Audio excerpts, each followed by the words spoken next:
Welcome to the Real Vision Daily Briefing. It's Tuesday, March 8th, 2022. I'm Warren Pies, founder of 314 Research. I'm joined today by Tony Greer of TG Macro and the editor of the Morning Navigator. Tony, how are you doing today? I'm great, Juan. Trying to keep track, but doing just fine. How you doing? I'm good. This first day for me doing the daily briefing, and it's one of those fun first days trial by fire. The quote that came to mind today for me watching market action is there are decades when nothing happens, and there are weeks where decades happen by Lenin. It feels like today was a month jammed into a trading session. So looks like we're closing a little bit above the lows, but still 100 points off the highs we saw. The big story I saw today was the Zelensky press conference, basically arguing that Ukraine didn't have to become part of NATO, and that was a big concession. It felt like that's what the market was trading off of. I thought we could start there and get your impressions of that, and more importantly, how the market traded around that news.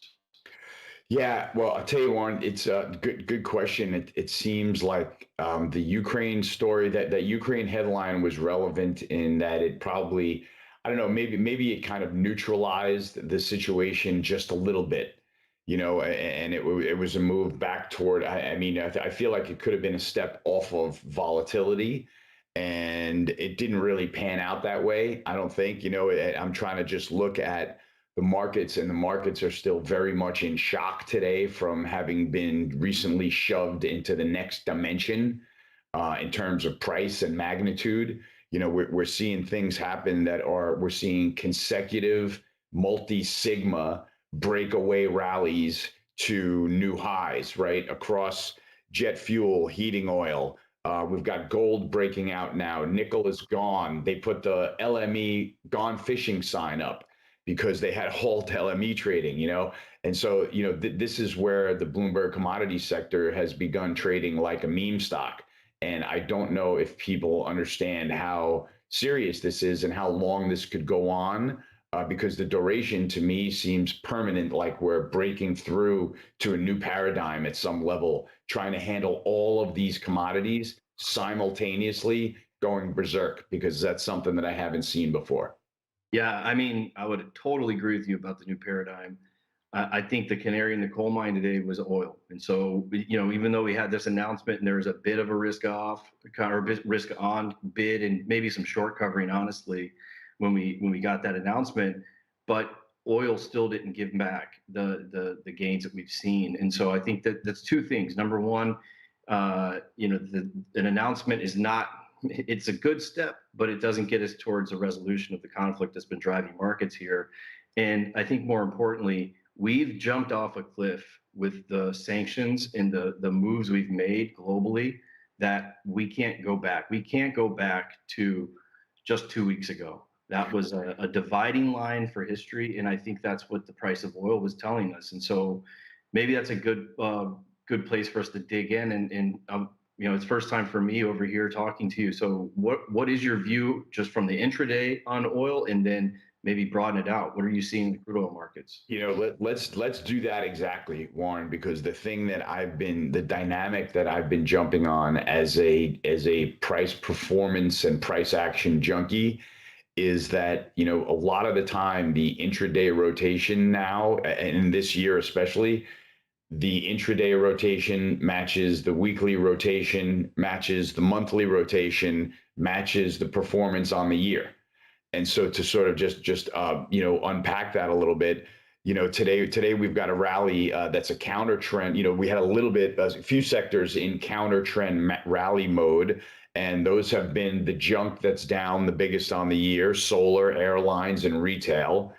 Also today we saw a rally in oil services, semiconductors, though. So that energy sector is strong as could be. And semiconductors are just a retracement rally. So while it's been all over the place, the general theme out of the great rotation is natural resources up and to the right. Everything technology is getting repriced. And that's the key to the different paradigm that we're in now. That's the key to the sort of uphill battle that portfolios are going to run into trying to pivot to what's going on now in a sensible fashion. And that's creating this volatility. I think we've got a situation in markets where there's a little bit of money coming in that's very get me this exposure on now because I don't have it in the energy, metals and mining, grain space, things like that, and indiscriminate selling of technology because we know if rates are going higher, these growth stocks are not going to be able to sustain the trajectories that they've sustained. So that's why this is the whole dynamic here that we're pivoting into. And I still think the world's way behind pivoting their portfolios into this type of price action. So that's how I'm trying to play it, Warren. It's really, really difficult, but you've got to pick your spots and be patient.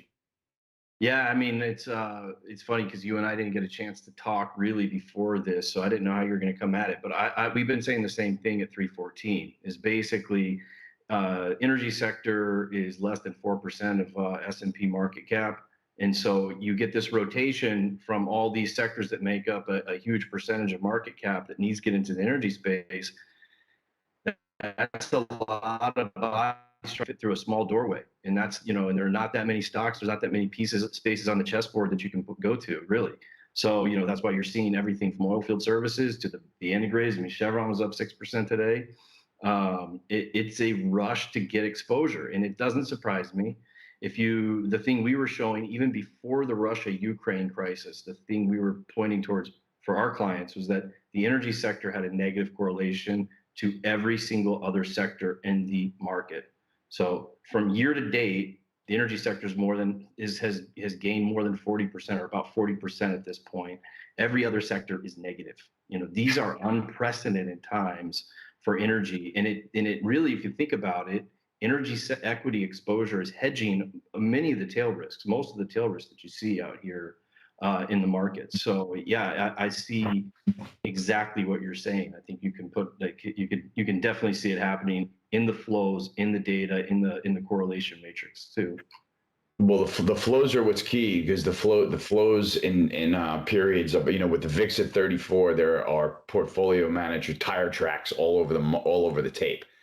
So it's fairly clear to see how the flow is going. And I love, like you said, I love to zoom out to the sort of year to date performance. Right, we're not even a quarter into this year, and we've got for example, oil services up 57% on the year, XLE up 40%, the Bloomberg Commodities sector up 30%, and then everything that's below that's up 20% or more is all natural resources, XME, natural resources, metals and mining, gold mines.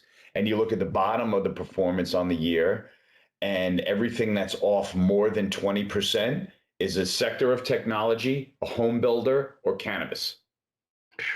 Yeah. Right. So like at the beginning, when I try to unpack, Warren, how I'm a big I love to jockey performance into year end and see what sectors are going to finish the best and the worst, and I'm trying to figure, looking at this rotation now, what could reverse this, right? What could reverse this where the jaws that are widening now, where natural resources is going up and tech is going down, what makes that trade retrace? Because we're entering this new paradigm where the commodity exposure, you've got to have it. And we're entering the paradigm where guys have been long technology and getting fat on it for 15 years, and it's not going to perform, and they don't even know it yet. So I feel like that this could be a protracted, long experience where by the end of the year, we might have energy sectors up 80%, 100%, and might have some sectors of technology down 40%. 50% by the year is over. I don't see why not. So that's going to be the battle that we're going to fight this year. And imagine being on the wrong side of your portfolio. It won't take too many years of this rotation to wipe you out. So yeah. I think that's why the money flows are really critical to watch. Right. I mean, you get the quarter end, you're gonna have window dressing because people want to own the stuff that's been working. So I mean, that kind of is a feedback loop. You've seen just anecdotally, Occidental Petroleum up 90% year to date, as Berkshire is building a position there, right? I mean, so that's a good example. It's a large cap stock, but even the large cap stocks in the energy sector has been beaten up for 10 years. they're not that big when you're moving, huge pools of capital around. So, I mean, when you start moving those flows into the energy space, you have outsized moves. So yeah, this thing can run probably a lot farther than most people would imagine.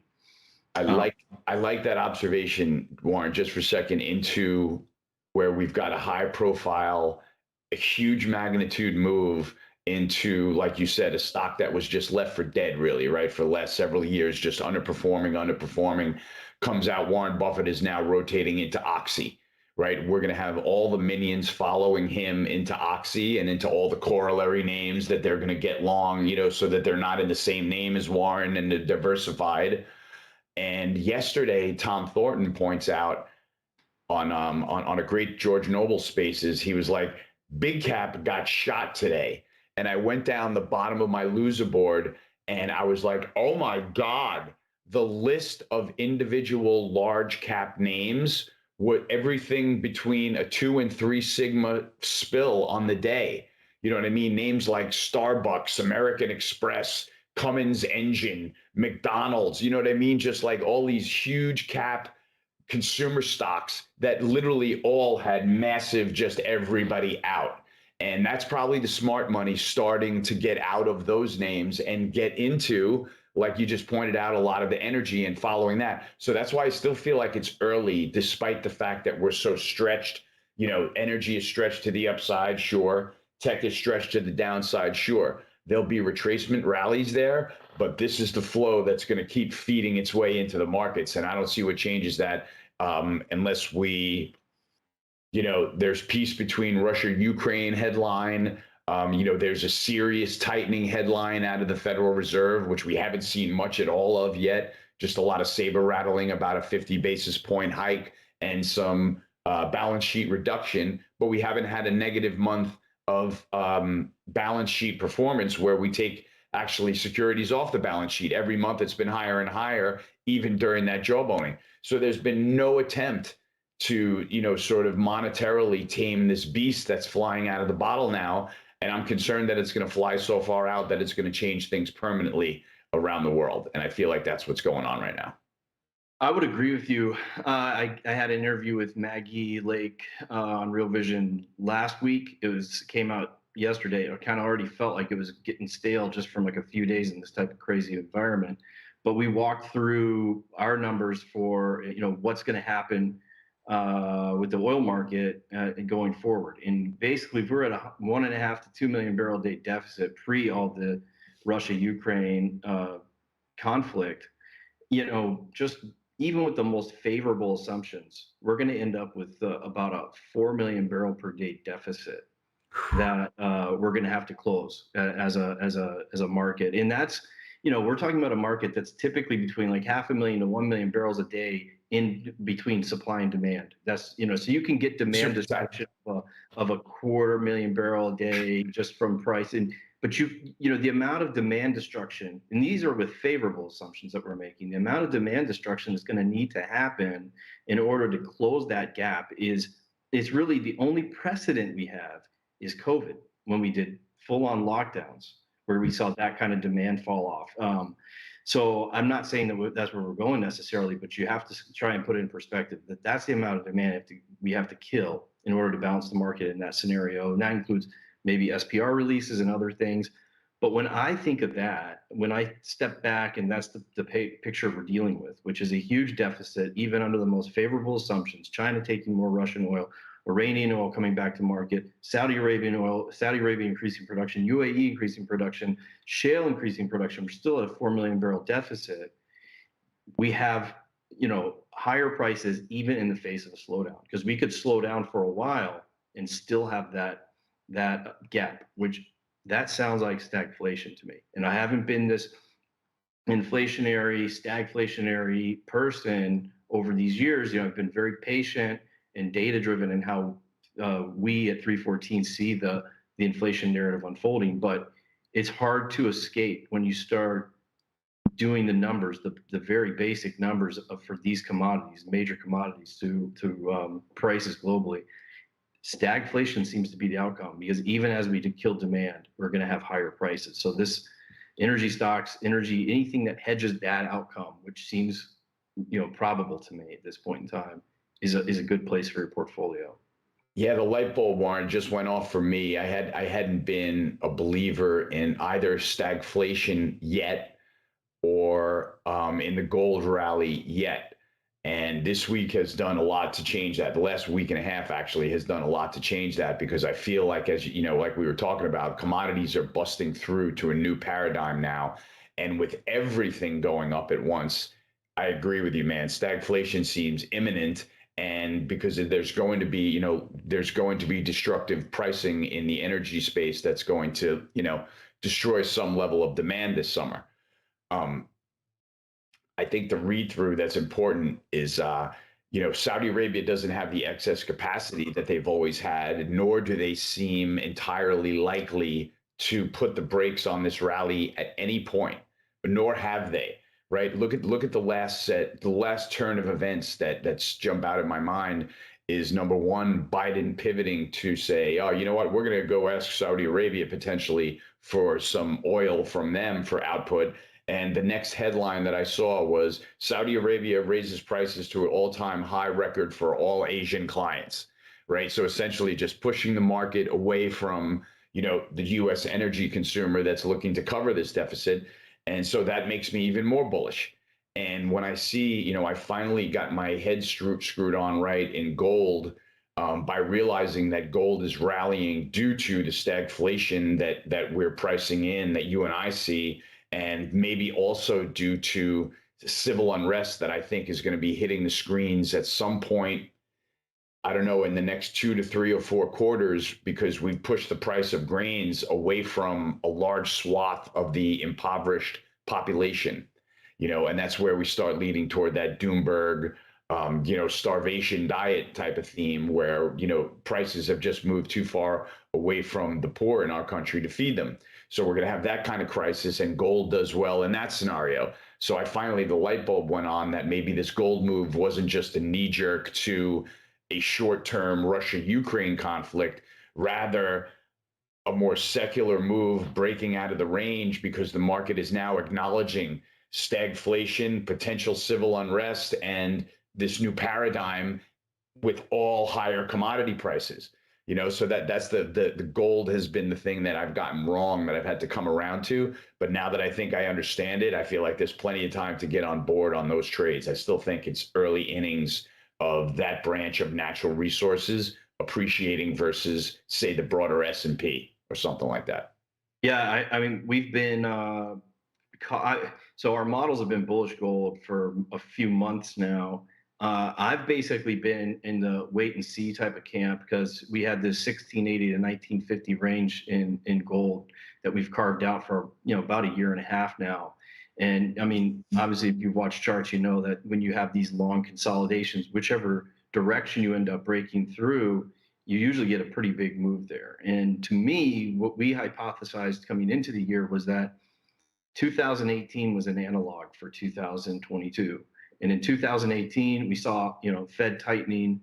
My thesis has been a little out of consensus, and probably different than yours, is that this economy is too asset price dependent and can't really handle higher interest rates from the Fed. So these cycles are compressing.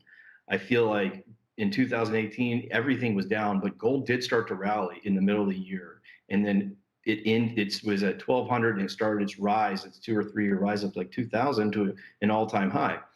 I think you see a similar development taking place right now. I think gold was looking through all this hawkish chatter about the Fed and realized that if the Fed does move that hawk to that extent, that there's going to be a commensurate loosening on the other side of that. And so, in my view, gold was starting to look through that stuff.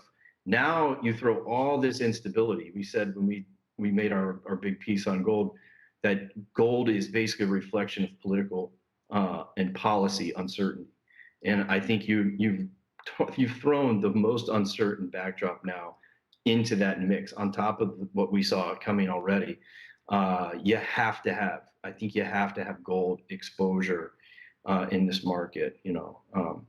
So one thing I was gonna, this is obviously a new thing for me, but I wanted to, before we left the topic of energy causing a recession, I wanted to get this clip from Peter Bukvar in Maggie Lake, where Peter was basically laying out his case, which sounds like it agrees with you and I about the high probability or the increasing odds that this spike in oil and energy prices more broadly is going to lead to a recession.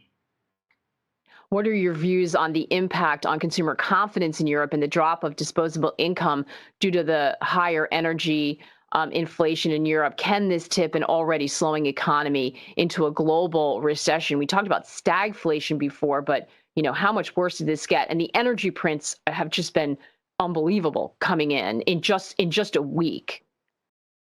Yeah, it's going to be extraordinarily painful.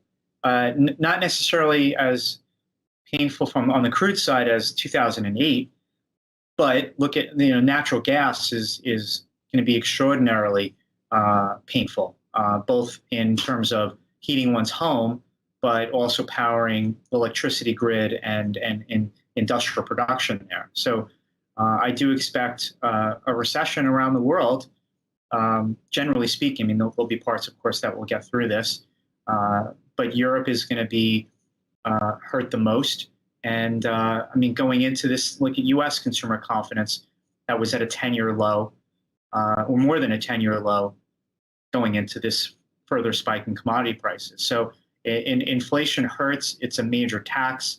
Wages are not keeping up, and that alone will result in reduced spending, and it's add-on effect to the rest of economic activity for sure. That was kind of in line with what we were talking about, putting a little finer point on the real risk of recession that's been introduced into the markets with the conflict. So, getting a lot of questions really. So, what do you do in this backdrop, Tony? I mean, one of the ones that keeps popping up here. You talked about gold. How do you look at one question specifically? Is how do you think about the difference between trading fundamentals versus geopolitics, and specifically to oil? Like, how do you marry those two things? I don't. I keep them separate. Trading and the politics are two different stories, right? I mean, the trading is just the managing of the risk, and managing the politics is next to impossible. Other than trying to react to what happens on the screens. So to just kind of distill that into where I am, for example, I've been bullish energy and long oil for 18 months to 2 years now, and into this rally, I've gotten as light the oil, the commodity, as I've been, whether that be right or wrong, and I've kept my energy stocks because I'm generally bullish that rotation that I talk about. So for me, it was an okay time for the trade to let the oil out. When you've got that big. I've been carrying this along for, a couple of basis points a day, a couple of percent a week, and all of a sudden the market hands you 20%. As a trader, you kind of take that and run and not really worry about it. But the idea is that if you're not involved in all, and you have to figure out how to get anchored in this space, which is something that I've been talking a lot about across conversations, oddly enough, is that when things go parabolic, in addition to sort of moving your set of bids up to the markets, you've got to keep an egg timer on those bids so that when the egg timer goes down to zero, if none of those bids get hit, you've got to do something, right? So in addition to having the egg time, in addition to having the pyramid of bids below the market, that's nice and interesting. But if you don't get hit, then you never get to participate in the trade. So when you set the egg timer alongside it, and after a couple of days, if you don't get hit, it's like, okay, I've got to take a piece of this bid and go to the market. And I've got to get off zero exposure so that I have something to lean on and to trade against, right? If it comes my way, I can add to that position within reason. If it goes my way, goes against me where I'm trying to buy and I get that little anchor on, sometimes it goes far enough your way that you're ready to add a relevant position because you've got confirmation that you're right again. So there's a couple of different ways to play that, but it usually leads to more trading and not less for me. That's sort of the way that I manage it. Is I'm constantly giving things a try and then getting right out of them if they fail right before my eyes. Sometimes that's a small loss, but other times it's moving money to something where the whole world knows that it's going that way, and just sort of getting anchored on one piece of the position so that you're not off the zero boundary for the move, and kind of think about it from that stance, if that's fair. Yeah, I makes sense to me. And one of the things I've always said is I like to build conviction off fundamentals, but manage risk with technicals, which sounds Yeah. like what you're saying.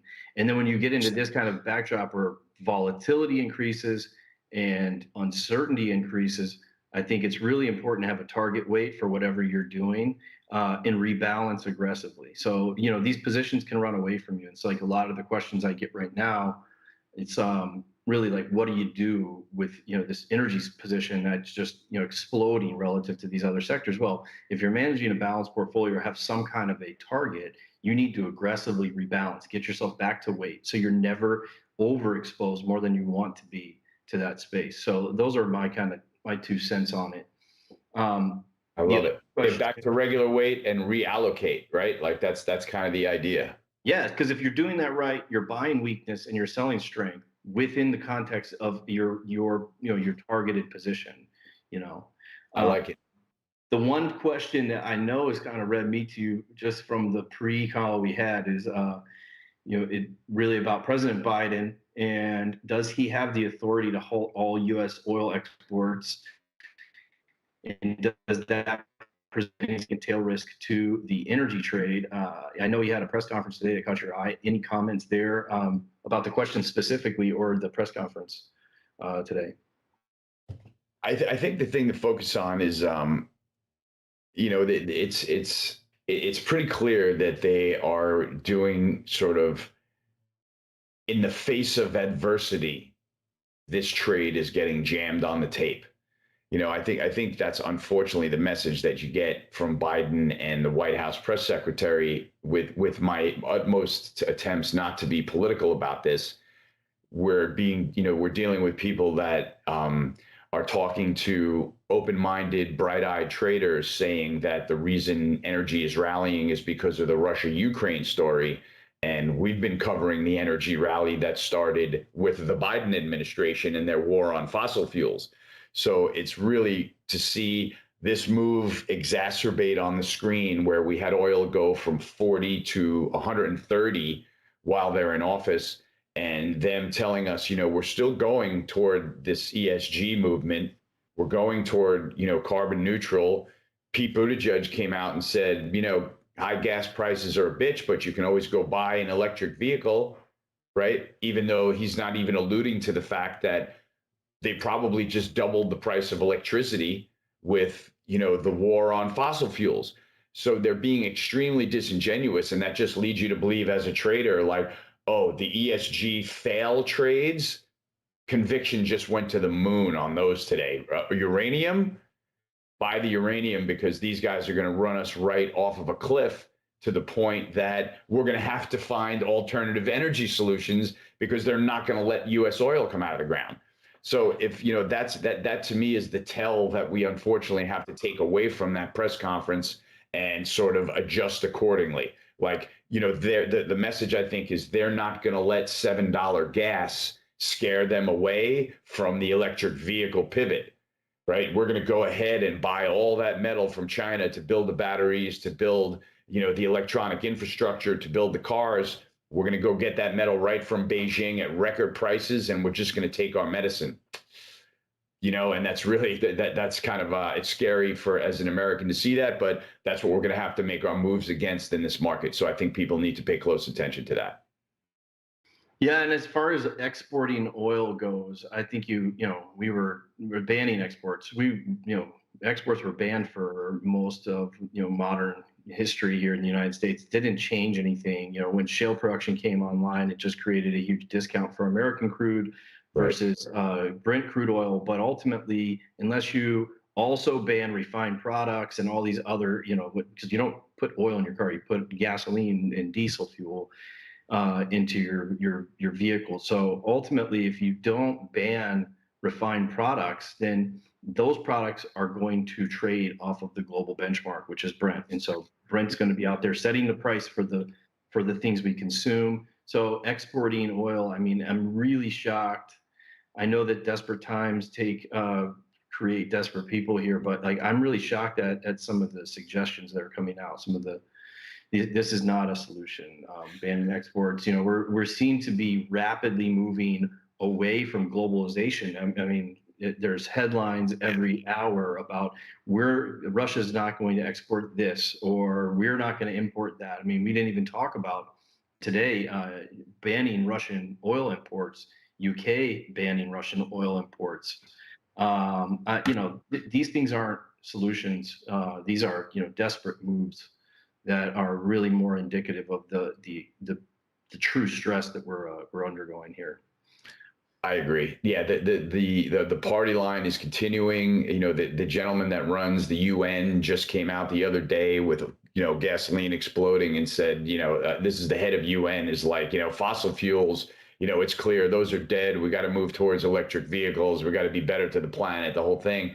And you're like, wow, they're just going right into overdrive and trying to step on the gas as we go here. So yeah, it's getting a little bit scary. And crude oil is telling us by the pricing, it's kind of still climbing the stairs higher. And I'm saying I've been instructed to my clients that I've let out a lot of my oil, the commodity, but that doesn't mean the trade is over on the long side, and the price action's telling us it's not.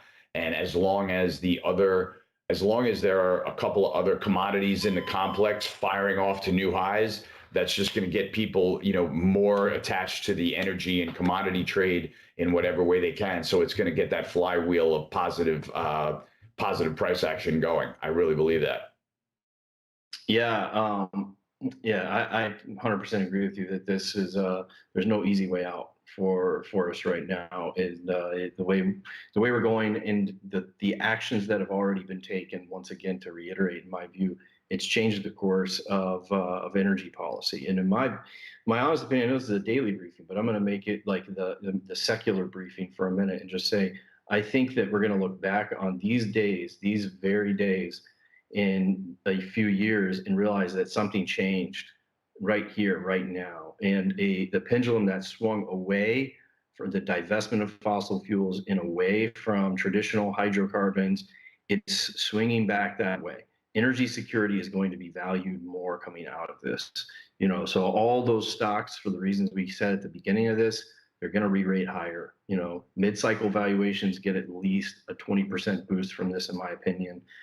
You can call it a new super cycle. You can call it a secular turn. You can call it whatever you want. But we went too far away from that. And, we wrote a report last November and basically said, even under aggressive decarbonization plans, we have, about 1.5% annual hydrocarbon consumption growth through 2040. And so the pie continues to grow, even if you shrink the portion that's hydrocarbons. Here's the bottom line. So you have to do something to secure that and make sure that where we're getting that from and sourcing that doesn't make us vulnerable. So that's my 2 cents on it. And I think that when we look back, this is going to be a major turning point.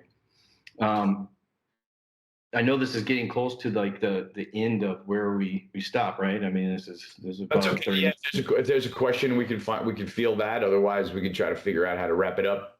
Right. I mean, I just wanted to hit before we left. There's just so much stuff today is the thing. It's one of those days, like I said, we have a ton of questions. I think the one that really makes the most sense to wrap up is what's happening with nickel. You mentioned it. And it got, like any other day, it probably would have been the main focus of our conversation, but like it got swept aside in the noise. So, you have any quick thoughts on nickel and the extraordinary actions of the LME? All I have is some thoughts. Unfortunately, Warren, like the Ukraine-Russia conflict, I find it really difficult to get information that I can lean on as completely factual. Right. So this is symptomatic of, a clear short squeeze in nickel at some level where some player was caught short somewhere on the calendar, and their clearinghouse just said that position is getting taken away. Whether it was due to ruble stress, whether it was due to a margin call in base metals somewhere, nobody knows. But what happens is whether it was Russia pushing the price of nickel higher to push commodities away from people and break up the globalist, ESG party for good. who knows, that might be because the signs that you see on the screen, to kind of touch back to what you said just earlier, KRBN, the carbon credit trade, that was a huge 40% pullback off of the highs. And that went from something that for me looked like a trend that I wanted to get into and participate, to watching it back off against what was going on in the world with Dutch natural gas exploding and oil prices exploding here, and going, wait a minute, this might be a signal that this idea is not going to work anymore. And you have to take that into a non-zero probability too. So we're going to definitely have these forces going back and forth between politics trying to, cling to fossil fuels, and politics trying to, move right on into the electric world despite the dangers of doing so. So that's going to be the battle that we're going to have to be in, and the trade that we're going to have to figure out, I feel, for years to come now. Yeah, well, math and physics are kind of undefeated, so that's where we're going to end up. Latitudes, they're certainly undefeated, right? Yeah. Well, I mean, I think we jammed a lot in the show. This first time, I appreciate Real Vision having me, and it was a lot of fun getting to talk with you about markets. I appreciate everybody watching the Real Vision Daily Briefing. We will be back tomorrow. Tony and I will be back, I think, the next Tuesday. I think that's the plan. So I think next Tuesday we'll be back on and to run it back.